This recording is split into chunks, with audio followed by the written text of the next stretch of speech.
খাল দখল করে মাছ চাষ, এর জেরে বসিরহাটের পিফা জলমগ্ন, রাস্তায় জল, খেতে জল, আর এর প্রতিবাদে পথ অবরোধ। খাল চুরির অভিযোগ ব্যারাকপুরের মোহনপুরেও।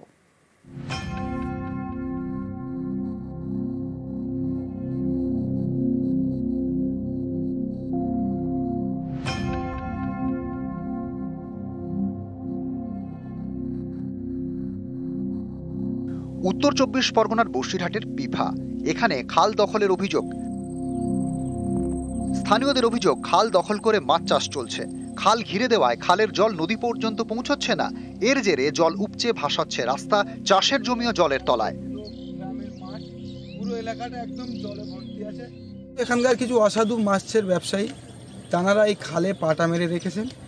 সেই পাটা মারার ফলে যখন বর্ষার সময় জলের চাপ হয়, টোটালি জল মাঠ থেকে সরে না। তার ফলে প্রচুর চাষি, আর কি বলতে গেলে পুরো মাঠের চাষিরাই প্রত্যেক বছর ধানের সময় এরা মার খায়। রাস্তায় জল, চাষের জমিতে জল, প্রতিবাদে পথে পিফার বাসিন্দারা। সুইচ গেটের সাথে যে খালগুলো সংযুক্ত আছে, ওই সংযুক্ত খালে একাধিক মৎস্যজীবীরা পাটা লাগিয়ে তারা মাছ ধরছে এবং তার জন্য জলটা দ্রুত নিষ্কাশন হচ্ছে না। আজকে এই পানি যদি নিষ্কাশন না হয়, পানি যদি এখান থেকে বার না হয়, আমাদের এখানে মানুষ না খেয়ে তারা মারা যাবে। আমরা দেখছি এক নাগাড়ে প্রায় ১.৫ মাসের উপর সময় ধরে প্রতিদিনই প্রায় বৃষ্টি হচ্ছে। তো যাই হোক, এটা তো আমরা কেউ চাই না যে খাল আটকে থাকুক বা খালের জল আটকে যাক, এলাকার মানুষ বুড়ে যাক, এটা আমরা কেউ চাই না। এ ব্যাপারে আমি দেখব, চেষ্টা করে যাতে জলটা ভালোভাবে সরে যায় সেটা চেষ্টা করব।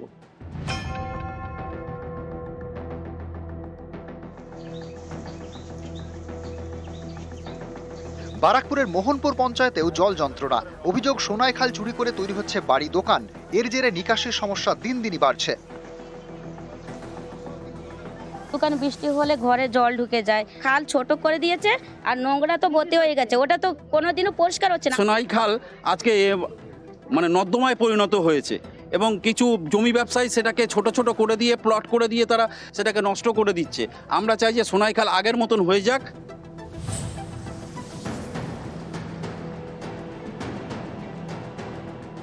আজকের সমস্যা দীর্ঘদিন ধরে এটা হয়ে রয়েছে। সোনাইখাল দখলের মেন কারণ, যেখানে যে যেমনভাবে পেরেছে জমি বিক্রির জন্য কালভার্ট করেছে সোনাইখালের ওপরে, জমিটাকে বোঝাচ্ছে এই মানে সোনাইখাল, এই সোনাইখাল থাকবে না, এটা শেষে নর্দমা হয়ে যাবে। প্রশাসনকে জানিয়েছি, এর একটা সুরাহা চাই আমাদের।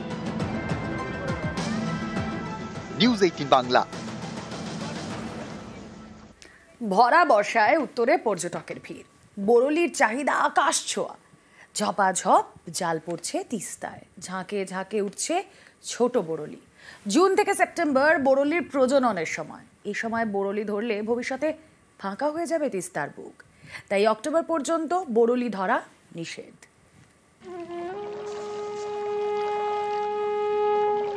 ওই দেখুন, জাল দিয়ে টেনে আনা হচ্ছে তিস্তার ইলিশ।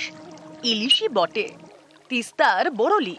আভিজাত্যে উত্তরবঙ্গের আবেগে ইলিশের সমতুল। সাহিত্যিক শীর্ষেন্দু মুখোপাধ্যায় একবার বলেছিলেন, উত্তরবঙ্গ বলতেই তার বরলির কথা মনে পড়ে। আর এই স্বাদের বরলির লোভে নাকি শক্তি চট্টোপাধ্যায় গাড়ি থেকে নেমে যেতেন জলে।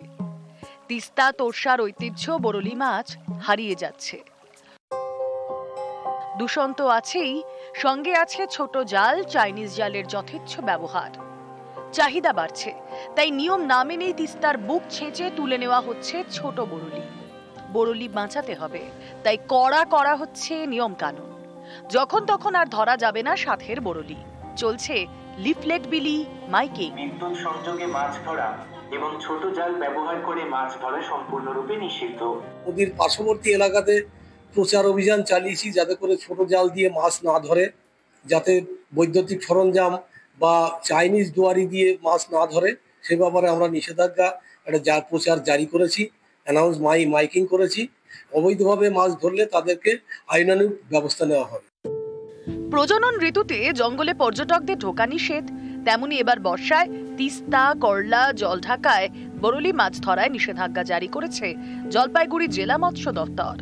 অক্টোবর মাস পর্যন্ত এই নিষেধাজ্ঞা কার্যকর থাকবে। মৎস্য দপ্তর থেকে আমাদের বলছে যাতে নদীতে ছোট মাছ যাতে না ধরে, ছোট জাল দিয়ে যাতে কেউ মাছ না ধরে, বাড়ি বাড়ি গিয়ে বলছি, প্রচার করছি যাতে কেউ ছোট মাছ না ধরে। হ্যাঁ, আমরা নজর রাখছি। ইলিশের মতোই স্রোতের বিপরীতে ঝাঁক বেঁধে চলে বরলি, তিস্তার ইলিশ। নির্বিচারে ছোট বরলি ধরতে থাকলে একসময় তিস্তার বুক খালি হয়ে যাবে, হারিয়ে যাবে বরলির ঝাঁক। তাই বর্ষায় কিছুদিন বরলি মাছ ধরা মানা, নিষেধাজ্ঞা না মানলে জেল জরিমানা দুটোই হতে পারে। গ্রাম পঞ্চায়েত বাড়ি বাড়ি গিয়ে সতর্ক করছে, নিয়ম না মানলে নিজেদেরই ক্ষতি, মানছেন তিস্তা পাড়ের বাসিন্দারা। জেলেরা কি করে, অনেক লোকেরা এই যে ছোট জাল ঢাল পাতে শুনি, কিন্তু চোখের সামনে আমাদের পড়লে তাদের কিন্তু বিপদ আছে। এটা আমরা একদম, কেন এখন তো মাছে বাচ্চা দিবে, মাছের পেটে ডিম আছে, ওটা তো এটা যদি না হয় তাহলে আমরা আগামী দিনে কোথায় পাবো মাছ? কারণ মাছের তো বংশটাই শেষ হয়ে যাবে। বরলি টক, ভাজা, চচ্চড়ি বা কালো জিরে ফোড়নের পাতলা ঝোল, জিরে আদা বাটা দিয়ে রাধা বরলি নাকি চেটে পুটে খেতেন প্রাক্তন মুখ্যমন্ত্রী জ্যোতি বসু। সেই বরলি যাতে হারিয়ে না যায় তাই মৎস্য দফতর উদ্যোগী, যেন হারিয়ে না যায় বরলি। উত্তরবঙ্গের আবেগ তিস্তার ইলিশ। নিউজ 18 বাংলা। খড়দার ফ্ল্যাটে অস্ত্র ভান্ডার, জালে মধুসূদন মুখোপাধ্যায় ওরফে লিটন। গোয়েন্দাদের দাবি প্রাচীন মুদ্রা এবং অ্যান্টিক কয়েন বিক্রির আড়ালে এই অস্ত্র কারখানা চালাতো মধুসূদন। তদন্তকারীদের হাতে মধুসূদনের মুঙ্গের চোখ।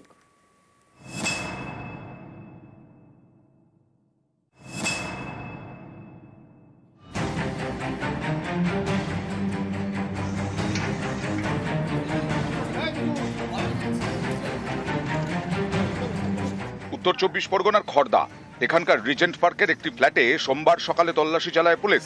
সেখানেই অস্ত্র ভান্ডারেরও হদিশ পান বারাকপুর পুলিশ কমিশনারেটের গোয়েন্দারা। উদ্ধার হয় তোনলা বন্দুক, ওয়ান শাটার, রিভলভার, 9mm পিস্তল, 7mm পিস্তল, আগ্নেয়াস্ত্র তৈরির সরঞ্জাম এবং 905টি কার্তুজ। খড়দার এই ফ্ল্যাট থেকেই পুলিশের জালে মধুসূদন মুখোপাধ্যায় ওরফে লিটন। গোয়েন্দাদের দাবি, সম্প্রতি বিহারে এক দুষ্কৃতীকে গ্রেফতার করে মুঙ্গের পুলিশ। তাকে জেরা করে এই মধুসূদনের নাম জানতে পারে। দুষ্কৃতীদের অস্ত্র সারিয়ে দিত মধুসূদন। সে আগ্নেয়াস্ত্র তৈরিও করতে পারে। এভাবেই মোটা টাকা আয়। 2006 সালেও গ্রেফতার করা হয় মধুসূদন মুখোপাধ্যায়কে। পরে জামিনও পেয়ে যায়।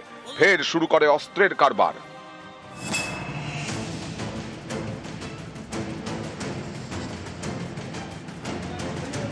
মধুসূদন মুখোপাধ্যায়ের ফ্ল্যাট থেকে আগ্নেয়াস্ত্র ছাড়া উদ্ধার হয়েছে 248 গ্রাম সোনা, 1,04,000 টাকা, ডেবিট কার্ড, সোয়াইপ মেশিন, 10 কেজির বেশি প্রাচীন মুদ্রা। তদন্তকারীরা জানতে পেরেছেন, নজর এড়াতে প্রাচীন মুদ্রা এবং অ্যান্টিক কয়েন কেনাবেচা করত মধুসূদন। আড়ালে চলত এই অস্ত্রের কারবার।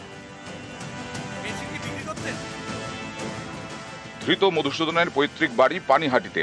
অনেক বছর আগে এই বাড়ি সে বিক্রি করে দেয়। প্রায় 10-12 বছর আগে বাড়ি বিক্রি করে চলে গেছে। লোক ভালো না, আশেপাশের লোকজনদের বক্তব্য উনি মানে মিস্টিরিয়াস। সকলেরই একটা বক্তব্য যে আমাদের সাথে মিশতো না, প্রতিবেশীদের সাথে ভালো সম্পর্ক ছিল না। পানিহাটির বাড়ি বিক্রি করে খড়দার রিজেন্ট পার্কে ফ্ল্যাট কেনে মধুসূদন। সেখানেই তৈরি করে অস্ত্রের ভান্ডার, অস্ত্রের কারখানা।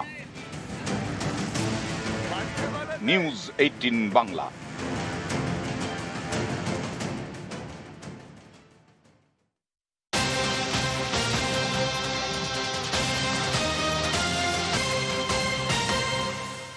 বাংলাদেশি শান্তা যোগে আরো গ্রেফতার। মেমারি থেকে ধৃত শেখ মমতাজ উদ্দিন।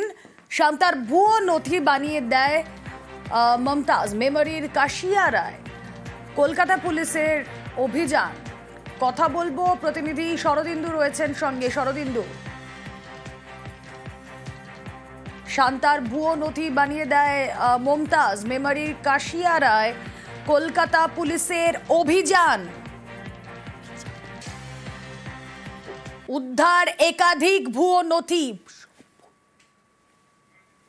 কথা বলবো, শরদিন্দু রয়েছেন সঙ্গে। শরদিন্দু, দেখো, মেমারির কাশিয়ারা এলাকা থেকে শেখ মমতাজ উদ্দিন নামে এক যুবককে কলকাতা পুলিশের গোয়েন্দা শাখা গ্রেপ্তার করেছে এবং যেটা জানা যাচ্ছে যে শান্তা পাল মডেল অভিনেত্রী তাকে ভুয়ো পরিচয়পত্র তৈরি করে দিয়েছিল এই মমতাজ উদ্দিন, এবং শান্তা পালকে জেরা করেই এই মমতাজ উদ্দিনের নাম পায় পুলিশ, এবং তারপরেই কলকাতা পুলিশের গোয়েন্দা বিভাগ তারা এসে তারা হানা দেয় এবং তাকে গ্রেফতার করে নিয়ে গেছে।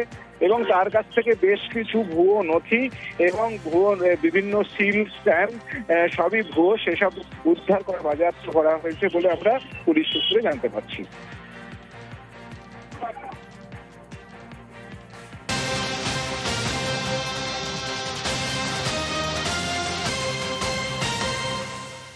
বাংলাদেশি মডেল শান্তা পাল ঘনিষ্ঠ গ্রেফতার, ভুয়ো আধার কার্ড তৈরির অভিযোগে গ্রেফতার নৈহাটি সৌমিক দত্ত।